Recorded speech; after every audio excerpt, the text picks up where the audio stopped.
ओम शांति। 24 फरवरी 2025 बाबा के महावाक्य हैं। बाबा कहते हैं, मीठे बच्चे, यह रूहानी हॉस्पिटल तुम्हें आधा कल्प के लिए एवर हेल्दी बनाने वाली है। यहाँ तुम देही अभिमानी होकर बैठो। प्रश्न, धंधा आदि करते भी कौन सा डायरेक्शन बुद्धि में याद रहना चाहिए? उत्तर, बाप का डायरेक्शन है। तुम किसी साकार व आकार को याद नहीं करो। एक बाप की याद रहे तो विकर्म विनाश हो। इसमें कोई ये नहीं कह सकता कि फुर्सत नहीं। सब कुछ करते भी बाप की याद में रह सकते हैं। ओम शांति। मीठे मीठे रूहानी बच्चों प्रति बाप का गुड मॉर्निंग। गुड मॉर्निंग के बाद बच्चों को कहा जाता है, बाप को याद करो। बुलाते भी हैं, हे पतित पावन, आकर पावन बनाओ। तो बाप पहले पहले ही कहते हैं, रूहानी बाप को याद करो। रूहानी बाप तो सबका एक ही है। फादर को कभी सर्वव्यापी नहीं माना जाता है। तो जितना हो सके बच्चे पहले पहले बाप को याद करो। कोई भी साकार व आकार को याद नहीं करो सिवाय एक बाप के। यह तो बिल्कुल सहज है ना। मनुष्य कहते हैं हम बिजी रहते हैं, फुर्सत नहीं, परंतु इसमें तो फुर्सत सदैव है। बाप युक्ति बतलाते हैं। यह भी जानते हो, बाप को याद करने से ही हमारे पाप भस्म होंगे। मुख्य बात यह है, धंधे आदि की कोई मना नहीं है। वह सब करते हुए सिर्फ बाप को याद करो तो विकर्म विनाश हो। यह तो समझते हैं कि हम पतित हैं। साधु संत ऋषि मुनि आदि सब साधना करते हैं। साधना की जाती है भगवान से मिलने की। सो जब तक उनका परिचय ना हो तब तक तो मिल नहीं सकते। तुम जानते हो, बाप का परिचय दुनिया में कोई को भी नहीं है। देह का परिचय तो सबको है। बड़ी चीज का परिचय झट हो जाता है। आत्मा का परिचय तो जब बाप आए तब समझाए। आत्मा और शरीर दो चीजें हैं। आत्मा एक स्टार है और बहुत सूक्ष्म है। उनको कोई देख नहीं सकते। तो यहाँ जब आकर बैठते हैं तो देही अभिमानी होकर बैठना है। यह भी एक हॉस्पिटल है ना। आधा कल्प के लिए एवर हेल्दी होने की। आत्मा तो है अविनाशी, कभी विनाश नहीं होती। आत्मा का ही सारा पार्ट है। आत्मा कहती है, मैं कभी विनाश को नहीं पाती हूँ। इतनी सब आत्माएं अविनाशी हैं। शरीर विनाशी है। अब तुम्हारी बुद्धि में यह बैठा हुआ है कि हम आत्मा अविनाशी हैं। हम 84 जन्म लेते हैं। यह ड्रामा है। इसमें धर्म स्थापक कौन कौन कब आते हैं, कितने जन्म लेते होंगे, यह तो जानते हो। 84 जन्म जो गाए जाते हैं जरूर किसी एक धर्म के होंगे। सभी के तो हो ना सके। सब धर्म इकट्ठे तो आते नहीं। हम दूसरों का हिसाब क्यों बैठ निकालें। जानते हैं फलाने फलाने समय पर धर्म स्थापक करने आते हैं। उसकी फिर वृद्धि होती है। सब सतो प्रधान से तमो प्रधान होने ही है। दुनिया जब तमो प्रधान होती है तब फिर बाप आकर सतो प्रधान सत्युग बनाते हैं। और कोई धर्म नहीं होगा। तुम बच्चों में भी जिनको ऊंच मर्तबा लेना है वह जास्ती याद में रहने का पुरुषार्थ करते हैं और समाचार भी लिखते हैं कि बाबा हम इतना समय याद में रहता हूँ। कई तो पूरा समाचार लज्जा के मारे देते नहीं। समझते हैं बाबा क्या कहेंगे, परंतु मालूम तो पड़ता है ना। स्कूल में टीचर स्टूडेंट्स को कहेंगे ना कि तुम अगर पढ़ेंगे नहीं तो फेल हो जाएंगे। लौकिक माँ बाप भी बच्चे की पढ़ाई से समझ जाते हैं। यह तो बहुत बड़ा स्कूल है, यहाँ तो नंबरवार बिठाया नहीं जाता है, बुद्धि से समझा जाता है। नंबरवार तो होते ही हैं। अब बाबा अच्छे अच्छे बच्चों को कहाँ भेज देते हैं, वह फिर चले जाते हैं तो दूसरे लिखते हैं हमको महारथी चाहिए, तो जरूर समझते हैं कि वह हमसे होशियार नामी ग्रामी है। नंबरवार तो होते हैं ना। प्रदर्शनी में भी अनेक प्रकार के आते हैं, तो गाइड्स भी खड़े रहने चाहिए जांच करने के लिए। रिसीव करने वाले तो जानते हैं ये किस प्रकार का आदमी है, तो उनको फिर इशारा करना चाहिए कि इनको तुम समझाओ। तुम भी समझ सकते हो, first grade, second grade, third grade सब है, या तो सबकी सर्विस करनी ही है। कोई बड़ा आदमी है तो जरूर बड़े आदमी की खातिरी तो सब करते ही हैं। यह कायदा है। बाप अथवा टीचर बच्चों की क्लास में महिमा करते हैं, यह भी सबसे बड़ी खातिरी है। नाम निकालने वाले बच्चों की महिमा अथवा खातिरी की जाती है। यह फलाना धनवान है, रिलीजियस माइंडेड है, यह भी खातिरी है ना। अभी तुम बच्चे जानते हो ऊंचते ऊंच भगवान है, कहते भी हैं बरोबर ऊंचते ऊंच है, परंतु फिर बोलो उनकी बायोग्राफी बताओ तो कह देंगे सर्वव्यापी, बस एकदम नीचे कर देते हैं। अब तुम समझा सकते हो, सबसे ऊंचे ते ऊंच है भगवान, वह है मूल वतनवासी। सूक्ष्म वतन में है देवताएं, यहाँ रहते हैं मनुष्य, तो ऊंचते ऊंच भगवान वह निराकार ठहरा। अभी तुम जानते हो हम जो हीरे मिसल थे सो फिर कोड़ी मिसल बन पड़े हैं, फिर भगवान को अपने से भी जास्ती नीचे ले गए हैं, पहचानते ही नहीं हैं। तुम भारतवासियों को ही पहचान मिलती है, फिर पहचान कम हो जाती है। अभी तुम बाप की पहचान सबको देते जाते हो, ढेरों को बाप की पहचान मिलेगी। तुम्हारा मुख्य चित्र है ही यह त्रिमूर्ति, गोला और झाड़ का, इनमें कितनी रोशनी है। यह तो कोई भी कहेंगे यह लक्ष्मी नारायण सतयुग के मालिक थे। अच्छा, सतयुग के आगे क्या था, यह भी अभी तुम जानते हो। अभी है कलयुग का अंत और है भी प्रजा का, प्रजा पर राज्य। अभी राजाई तो है नहीं, कितना फर्क है। सतयुग के आदि में राजाएं थे और अभी कलयुग में भी राजाएं हैं। भल कोई वह पावन नहीं है, परंतु कोई पैसा देकर भी टाइटल ले लेते हैं। महाराजा तो कोई है नहीं, टाइटल खरीद कर लेते हैं। जैसे पटियाला का महाराजा, जोधपुर बीकानेर का महाराजा, नाम तो लेते हैं ना, यह नाम अविनाशी चला आता है। पहले पवित्र महाराजाएं थे, अब हैं अपवित्र महाराजाएं। अक्षर चला आता है। इन लक्ष्मी नारायण के लिए कहेंगे कि ये सतयुग के मालिक थे। किसने राज्य लिया, अभी तुम जानते हो कि राजाई की स्थापना कैसे होती है।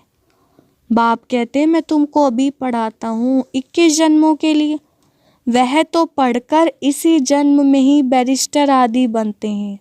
तुम अभी पढ़कर भविष्य महाराजा महारानी बनते हो।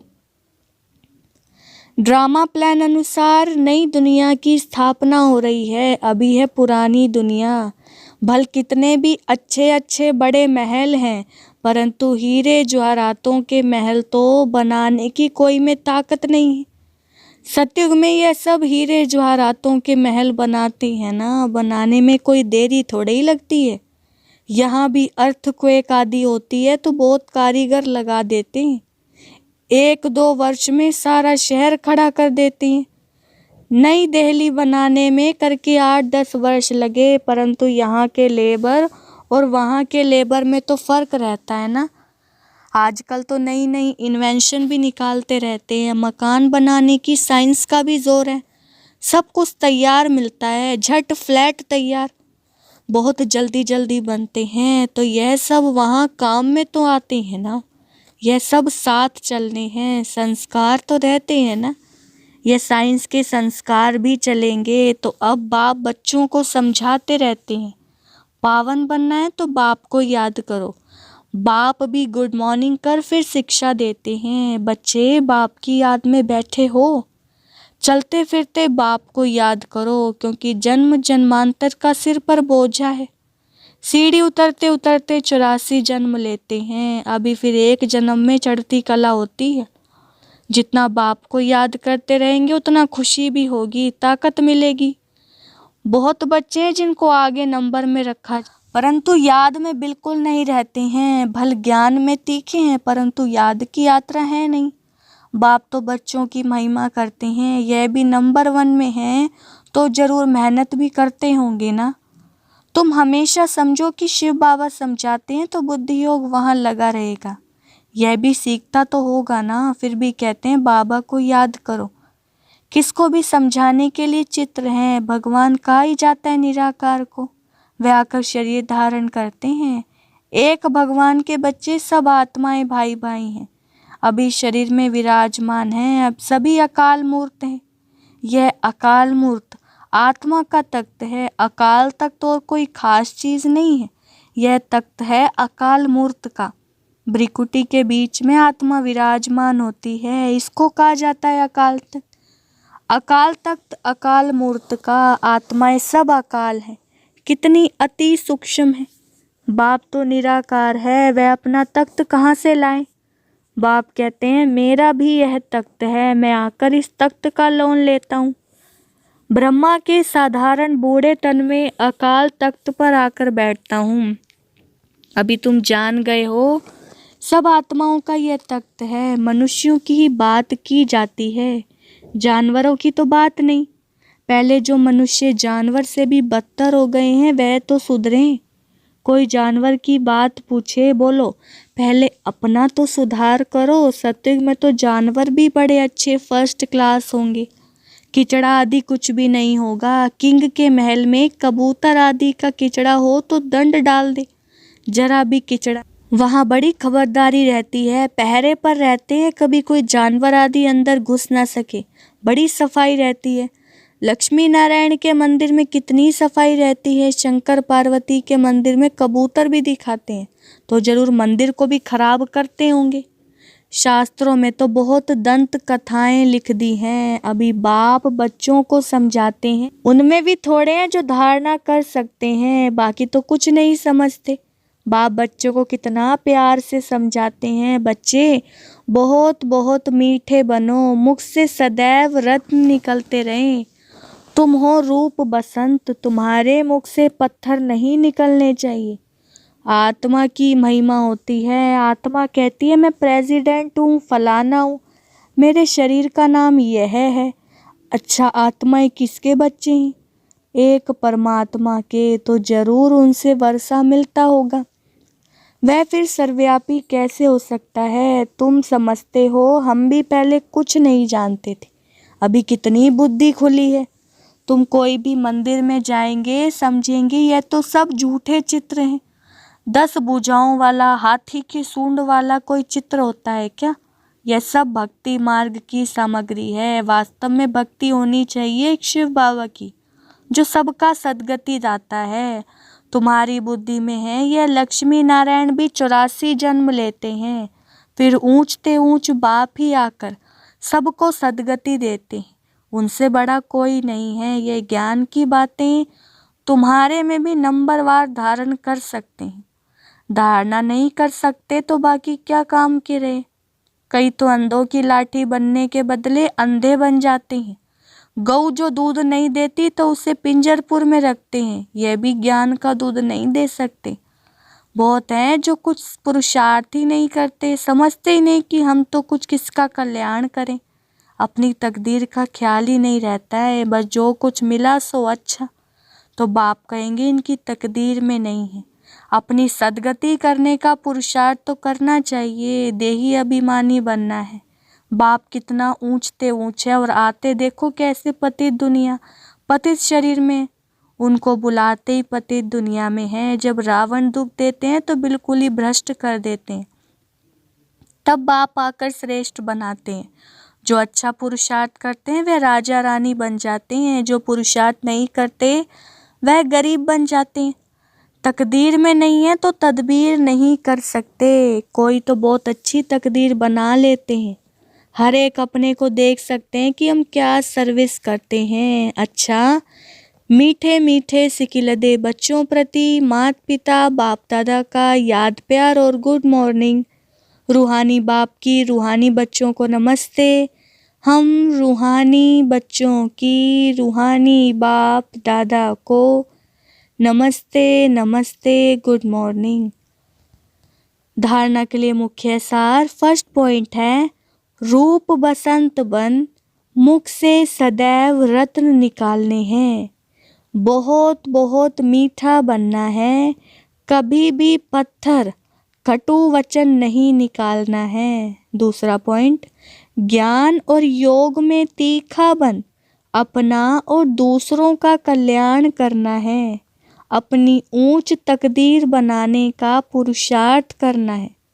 अंधों की लाठी बनना है। वरदान, संतुष्टता द्वारा सर्व से प्रशंसा प्राप्त करने वाले सदा प्रसन्न चित्त भव। वरदान का विस्तार है, संतुष्टता की निशानी प्रत्यक्ष रूप में प्रसन्नता दिखाई देगी और जो सदा संतुष्ट व प्रसन्न रहते हैं उनकी हर एक प्रशंसा अवश्य करते हैं।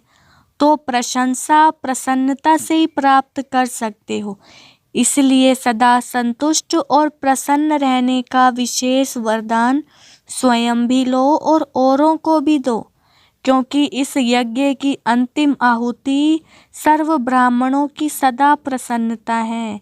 जब सभी सदा प्रसन्न रहेंगे तब प्रत्यक्षता का आवाज गूंजेगा, अर्थात विजय का झंडा लहराएगा। स्लोगन है, डायमंड बनने का मैसेज देना ही डायमंड जुबली मनाना है। अव्यक्त इशारे, एकांतवासी बनना अर्थात चारों ओर के वाइब्रेशन से परे चले जाना। कई ऐसे होते हैं जिन्हें एकांत पसंद नहीं आता, संगठन में रहना, हंसना बोलना ज़्यादा पसंद आता, लेकिन यह हुआ बाहर मुक्ता में आना। अभी अपने को एकांतवासी बनाओ, अर्थात सर्व आकर्षण के वाइब्रेशन से अंतर्मुख बनो। अब समय ऐसा आ रहा है जो यही अभ्यास काम में आएगा। अगर बाहर की आकर्षण के वशीभूत होने का अभ्यास होगा तो समय पर धोखा दे देगा। अच्छा, ओम शांति।